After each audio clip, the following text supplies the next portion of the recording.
Meus queridos, a paz do Senhor, eu sou o pastor Anderson Silva. Estamos na Academia de Pregadores nas nossas aulas de Escola Bíblica Dominical. Na aula de hoje estudaremos a lição de número 6. Lição de número 6 do dia 10 de maio de 2020, lição que tem como título A Condição dos Gentios sem Deus.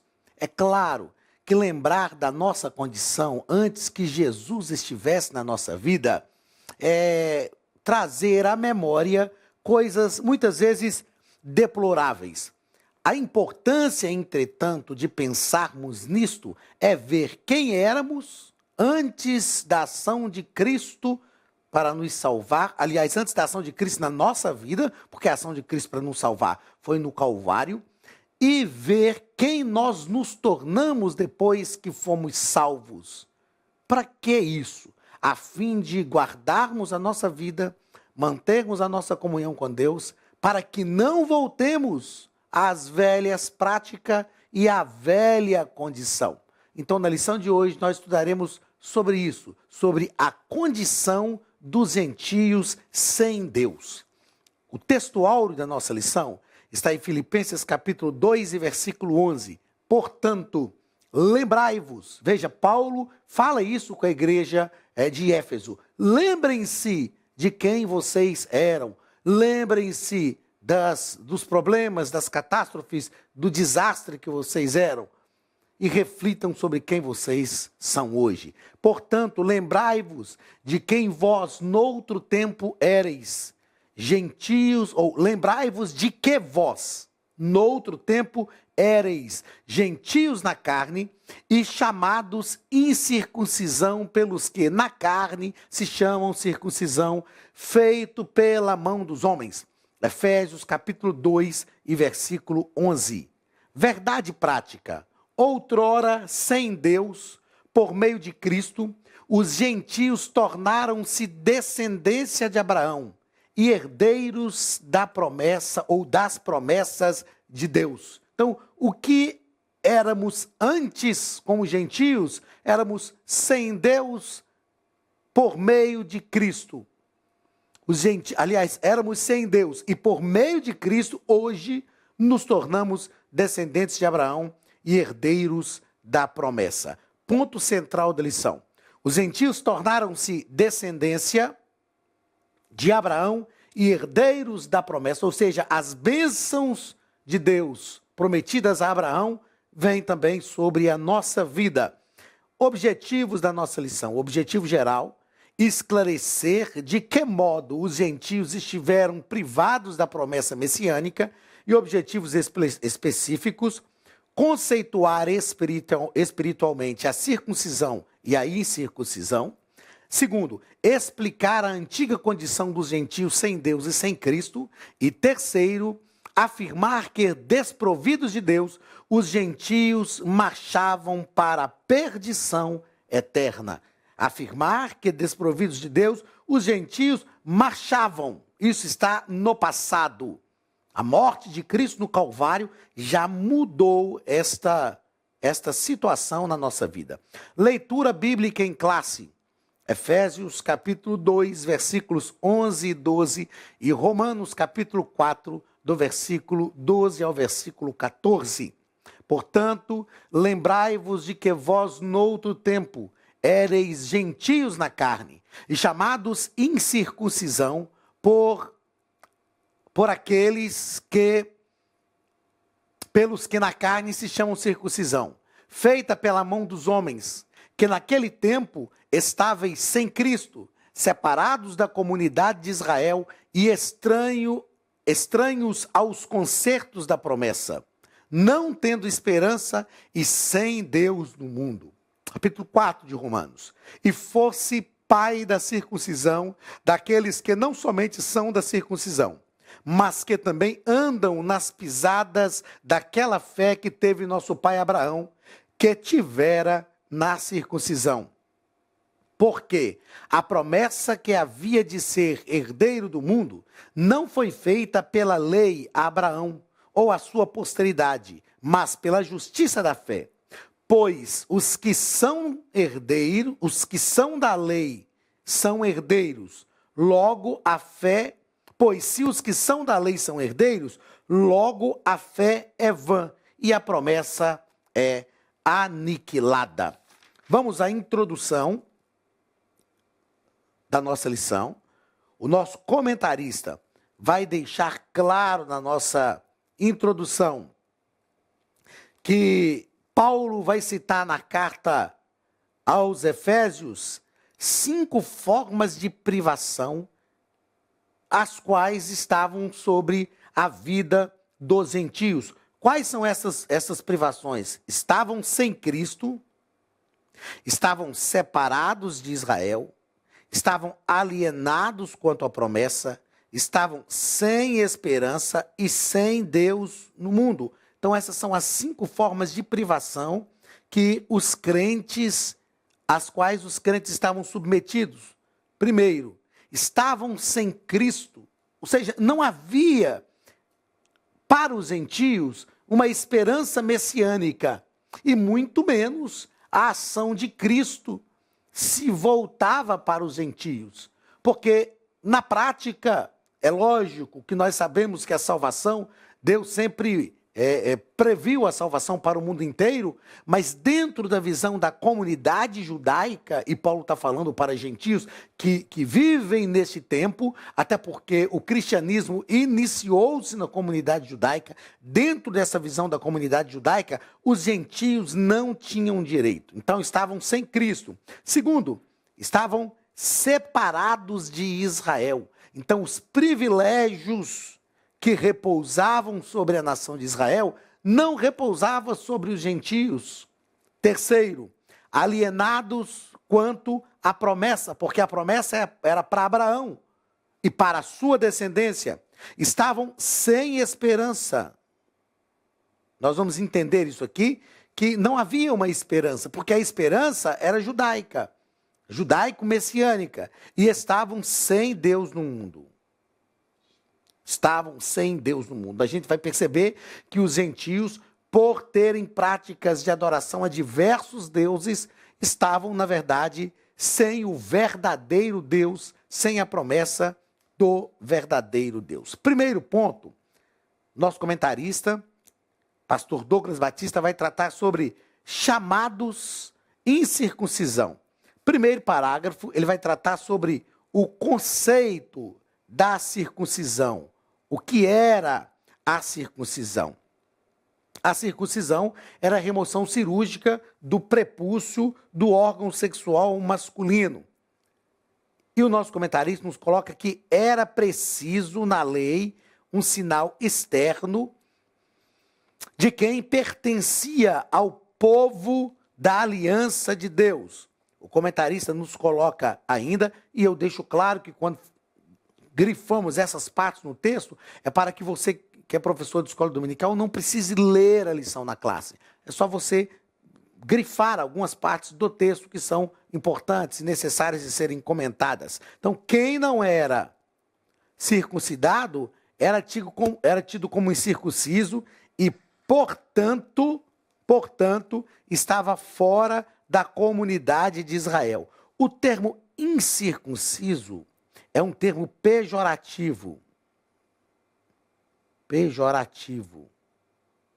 Por exemplo, quando Golias estava afrontando o exército do Senhor, Davi chegou e disse: quem é este incircunciso filisteu que ousa afrontar o exército do Deus vivo?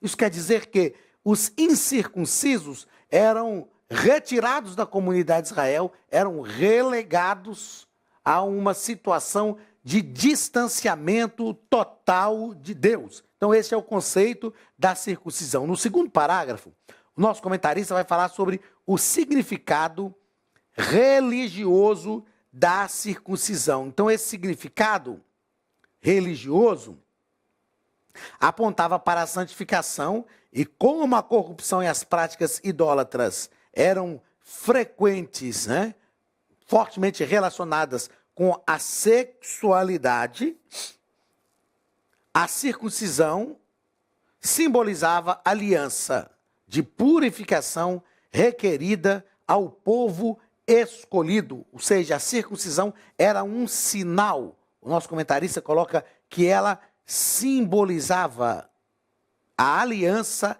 de purificação. Era um símbolo. Sempre que nós olhamos para as civilizações pagãs, nós vamos perceber que as questões de impureza sexual, depravação, estavam sempre voltadas para as questões sexuais. E então Deus prescreve para o seu povo essa situação de que eles deveriam se preservar puros, deveriam se preservar santos, guardados por Deus, e deveriam ser um povo diferente no meio de toda a situação de depravação, de imoralidade, tanto espiritual quanto imoralidade sexual. Então, o significado religioso da circuncisão era o significado de uma aliança. Terceiro parágrafo, o comentarista vai tratar sobre a circuncisão no coração. Paulo vai falar sobre isso na carta aos Romanos, e ele diz que a boa nova de Paulo é que a verdadeira circuncisão não se tratava de uma operação realizada na carne, mas aqui foi feita no interior, que é o coração, cujo louvor não provém dos homens, mas de Deus. Então, é uma circuncisão feita na carne. Coração circuncidado, nós usamos esta expressão, de um coração circuncidado. O que isso significa? Eu fiz a questão de anotar aqui que a circuncisão separa, a circuncisão judaica separa, mas a circuncisão de Deus une todos os povos. No segundo parágrafo, nós observamos que Israel era um povo separado para Deus. Por isso havia essa circuncisão e havia essa questão religiosa da circuncisão. Então, essa circuncisão era feita ao 8º dia, onde dentro da própria casa, na própria família, eles faziam uma festa e faziam essa circuncisão em todo menino. Os estrangeiros que quisessem se agregar ao povo de Israel precisavam também fazer a circuncisão como sinal que agora pertenciam à comunidade judaica. Então, essa circuncisão feita pelas mãos humanas, ela separava um povo para Deus. Mas a circuncisão feita por Deus no coração une os povos. E Paulo vai falar que em Cristo agora não há judeu, nem grego, nem romano, não há gentio, que todos agora são um só povo. Quarto parágrafo, a circuncisão não dá, mas na nova aliança. O escritor nos coloca que o assunto da circuncisão gerou discussões acaloradas entre judeus e gentios, principalmente na carta de Paulo aos Gálatas. A carta aos Gálatas é chamada de Carta da Liberdade Cristã. E foi uma carta que Paulo escreveu para combater os judaizantes. Quem eram os judaizantes? Judeus cristãos que queriam obrigar os judeus gentios a terem as mesmas práticas dos judeus cristãos. As práticas do ritual da lei. Foi feito, então, lá no período da igreja primitiva, a primeira grande reunião, né? O primeiro concílio, esse é o termo, o primeiro concílio da igreja para verificar qual seria a atitude dos gentios que estavam se convertendo a Cristo agora. E foi decidido que os gentios não precisavam cumprir o ritual da lei, mas eles precisavam ter uma pureza espiritual, uma pureza física, precisavam guardar o seu corpo, e algumas outras prescrições, como não comer carne sufocada, não comer o sangue dos animais, mas eles tinham algumas atitudes não ligadas à lei ritualística, à lei cerimonial, mas ligada, na verdade, à moralidade da lei, que foi o que nós já discutimos em lições passadas. O segundo ponto da nossa lição vai tratar sobre estranhos ao concerto da promessa. Paulo fala, vocês eram estranhos aos concertos da promessa. E Paulo deixa claro, vocês estavam sem Cristo, separados da comunidade de Israel e estranhos ao concerto da promessa. Ou seja, dentro da visão da comunidade judaico-cristã, os gentios não tinham qualquer oportunidade, não tinham qualquer chance.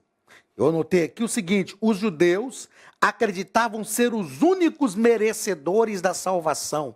É lógico que é uma visão distorcida, nunca foi a visão de Deus, mas eles acreditavam que eles eram os únicos merecedores da salvação, porque a promessa era para Abraão e não envolvia os gentios. E nós já deixamos claro aqui durante esse trimestre que Deus havia pensado nos gentios. O projeto de Deus era para a igreja como um todo. Olá, queridos alunos e alunas da Academia de Pregadores, que bom ter você conosco neste momento tão especial. Estamos aqui para apresentar a nova plataforma da Academia de Pregadores, que foi construída ao longo dos últimos meses com muito carinho, um grande investimento, para levar até você não somente um conteúdo de excelência, mas também tecnologia de ponta. Veja comigo. Os cursos estão organizados por trilhas na página principal. Aqui você encontra sugestões, lançamentos, temas específicos e outras categorias. No final da página tem uma trilha com todos os cursos. Após começar os seus estudos, a primeira trilha será Continuar assistindo, que mostra somente os cursos iniciados por você. Sobre a capa do curso, consta o número de aulas, a carga horária e um botão para adicionar aos favoritos. Nesta seta, você pode expandir e ver um vídeo de introdução. Para fazer login, clique no avatar no canto superior direito e insira o seu e-mail e senha usados no cadastro. Caso tenha esquecido a senha, é só clicar neste link, preencher o e-mail cadastrado e a senha será enviada. No canto superior esquerdo fica o novo menu do portal. Ao abrir um curso pela primeira vez, você vê as informações do curso e do professor. E na lateral, ou logo abaixo, se for no celular, está a lista de módulos e aulas. Algumas aulas iniciais podem ser grátis e qualquer pessoa que fizer um cadastro rápido pode assistir. Após se matricular, aqui você vê as aulas concluídas, aulas liberadas ou agendadas. Você pode adicionar os favoritos, dar uma nota ao curso e acompanhar o seu progresso. E se você sair do curso e retornar depois, o sistema vai abrir exatamente a última aula assistida. Se estiver no computador, use esta seta para ampliar a tela. Logo abaixo da videoaula você encontra os links para baixar anexos, como áudio e apostilas. E neste campo em branco, pode fazer as suas anotações enquanto assiste. Depois é só imprimir ou salvar. Quando terminar o curso, clique no botão Emitir meu certificado e ele será gerado automaticamente no mesmo instante e sem custo. Clicando no avatar, você tem acesso ao seu perfil e histórico de pagamento. Em Meus Cartões, pode adicionar um novo cartão de crédito para fazer o pagamento do seu plano. Se você já era nosso aluno e seu cartão não aparece aqui, adicione um cartão na nova plataforma. Então aproveite as novidades e clique em Assine Agora. Escolha um dos planos e tenha acesso a todos os cursos imediatamente. Venha para a Academia de Pregadores, a maior escola bíblica online do Brasil.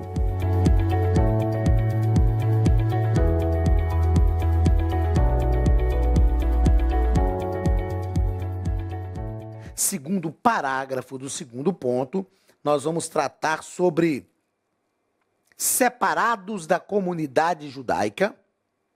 Aliás, ainda dentro do primeiro parágrafo, deixa eu frisar algo que eu tinha marcado aqui também para a gente observar, que essas questões da separação da comunidade judaica, dentro do primeiro parágrafo, que uma vida sem Cristo, isso indica que a religiosidade dos gentios era incapaz de inseri-los na promessa messiânica de salvação. Como eu disse, a promessa messiânica era só para Israel, era só no contexto judaico. Os gentios estavam fora. E é aí que eu já ouvi pessoas ensinarem, como eu já falei aqui, talvez na primeira aula, que se os judeus tivessem recebido a Cristo como Salvador, nós estávamos perdidos, por não entender esta situação. Sem dúvida, por méritos próprios, por vontade própria, por ação própria, era impossível os gentios serem inseridos na comunidade judaica. Isso por causa da árvore genealógica. Mas Cristo veio. E é interessante nós observarmos isso, porque algumas, principalmente mulheres gentias, são citadas na genealogia de Jesus, feita por Lucas. Por exemplo, Raabe, a meretriz, entra na linhagem de Jesus. Betseba, a adúltera, né, que se adulterou com Davi, entra na linhagem de Jesus.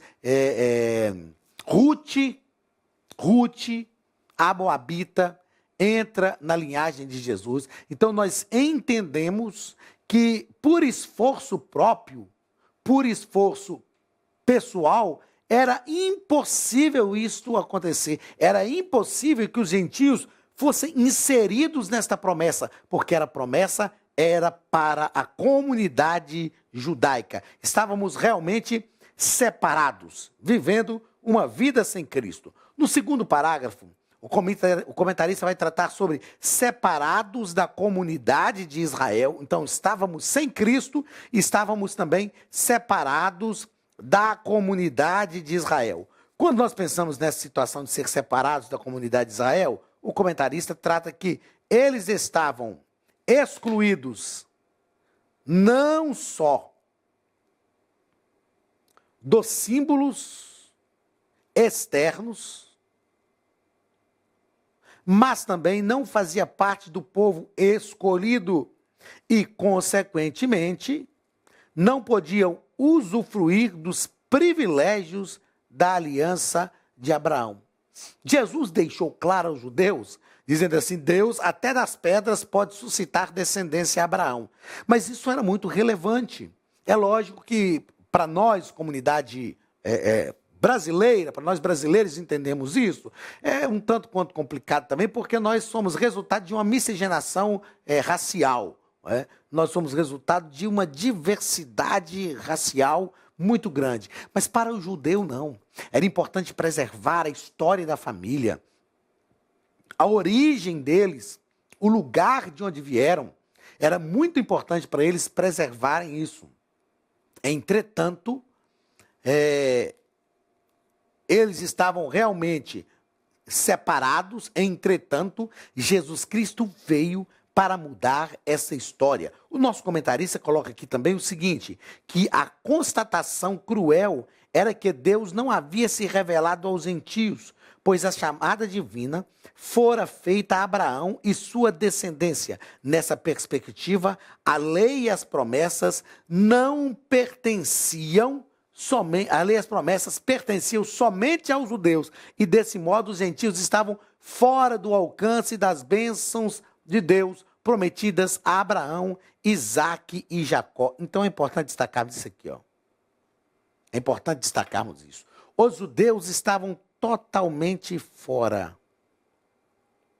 E havia uma barreira criada entre a comunidade judaica. Eles não permitiam que os judeus ultrapassassem essa barreira. A prova, como nós já falamos aqui em lições passadas, era a parede da separação que havia no templo.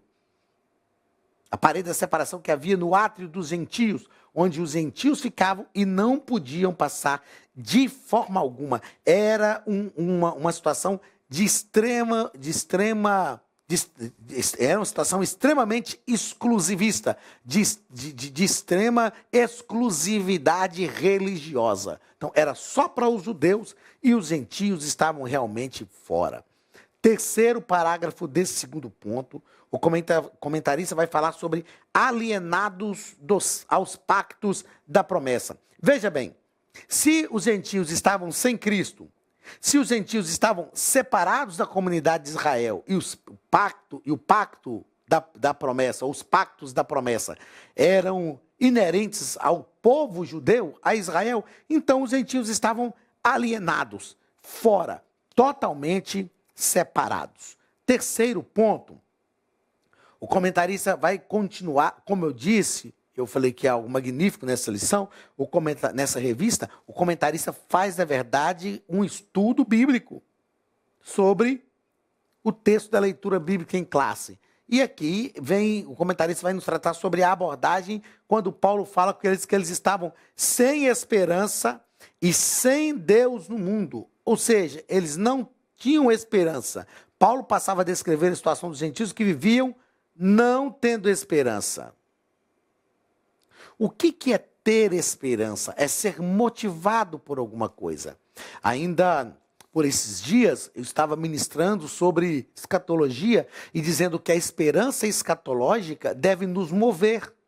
A escatologia, na nossa visão, ela perpassa todas mais as doutrinas da teologia sistemática. Ela perpassa, porque a escatologia não é para nos deixar estagnados, parados, esperando o que vai acontecer. Mas a esperança escatológica deve nos mover no reino de Deus, em direção às promessas de Deus, com uma vida perpassada pela esperança escatológica. Este é o objetivo da esperança escatológica.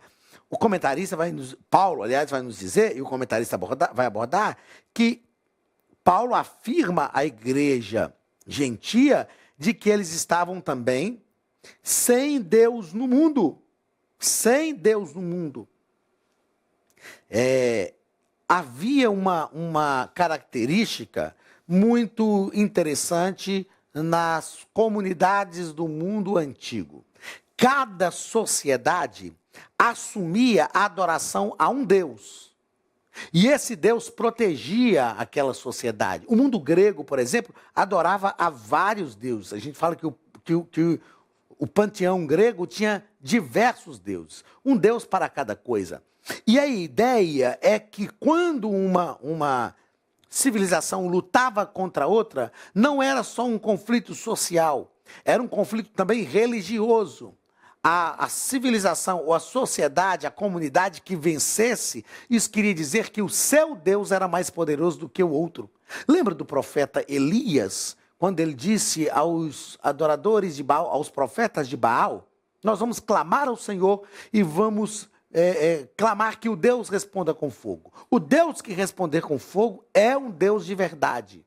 Ou seja, é o Deus mais forte, é o Deus verdadeiro. Então os conflitos não eram conflitos só sociais, não eram conflitos só de interesses bélicos. Eram conflitos também religiosos. Quando Paulo fala que os gentios estavam sem Deus no mundo, ele está dizendo, vocês não tinham um defensor, vocês não tinham um Deus verdadeiro sobre a vida de vocês. E no primeiro parágrafo deste terceiro ponto, ele vai tratar que os crentes ou os gentios estavam desprovidos de esperança.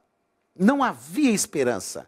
Os judeus, como nós tratamos agora há pouco, tinham uma esperança messiânica, a esperança de um libertador. Por exemplo, José, quando estava para morrer, ele chamou os seus irmãos e fez os seus irmãos jurarem, prometerem que não sepultaria o seu corpo no Egito, mas que levariam o seu corpo, aliás, sepultariam porque José morreu no Egito, mas que ao saírem do Egito, eles levariam o seu corpo para ser sepultado em Canaã. José disse assim, eu morro, mas certamente o Senhor vos tirará desta terra para uma terra que mana leite e mel, e vocês vão me prometer que levarão os meus ossos para serem sepultados em Canaã. Meus queridos, a esperança realmente nos move, a esperança realmente nos leva adiante, a esperança nos faz ter uma razão de viver. A esperança salvífica nos dá uma garantia, a esperança salvífica nos dá um norte, nos faz seguir em direção às mansões celestiais. E, de acordo com Paulo, os gentios estavam aqui sem Deus e sem esperança no mundo.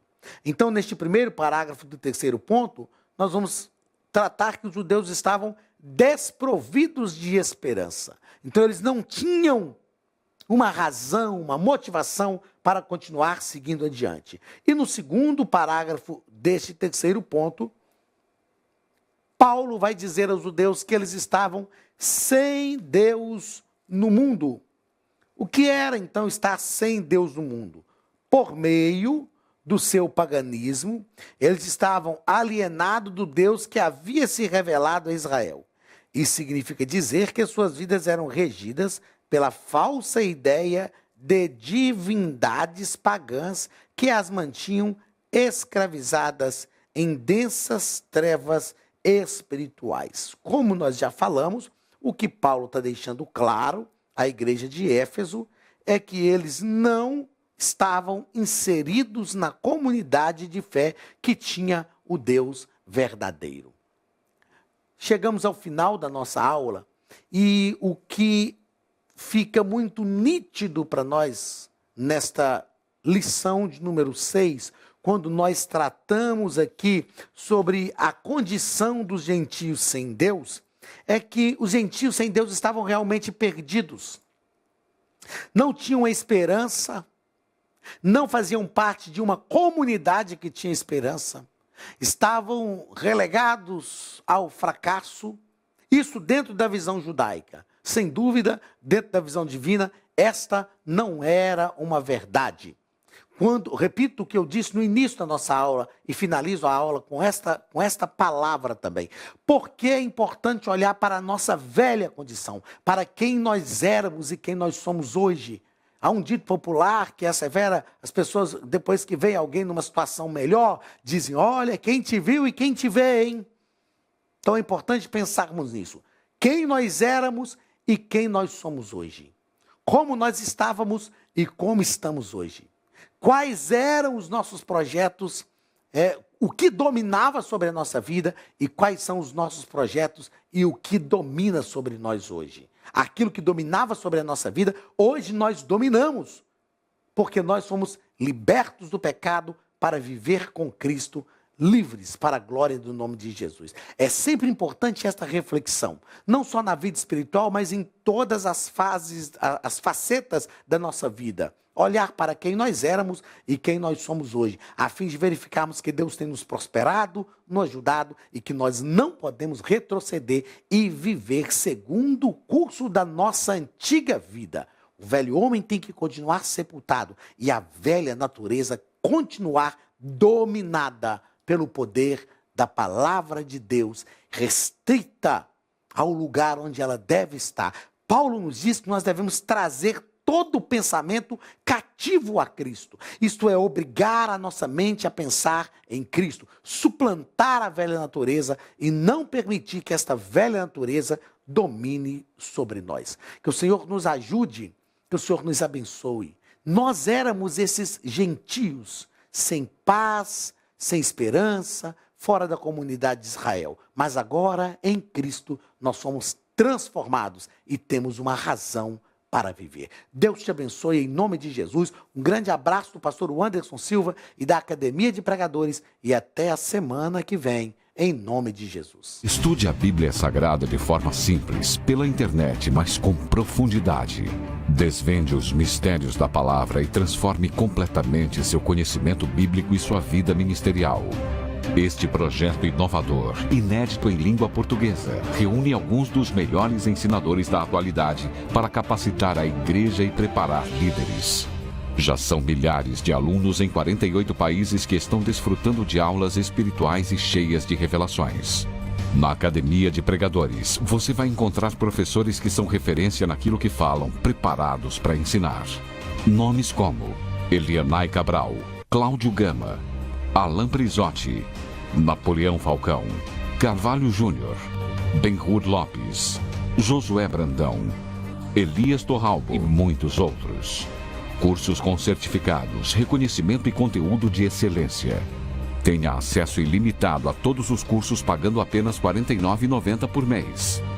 Veja as aulas pelo computador, pelo tablet ou no celular, numa moderna plataforma digital, no horário que quiser. Você ainda pode rever as aulas sempre que precisar. Aproveite esta oportunidade e faça parte da Academia de Pregadores, a maior escola bíblica e teológica online.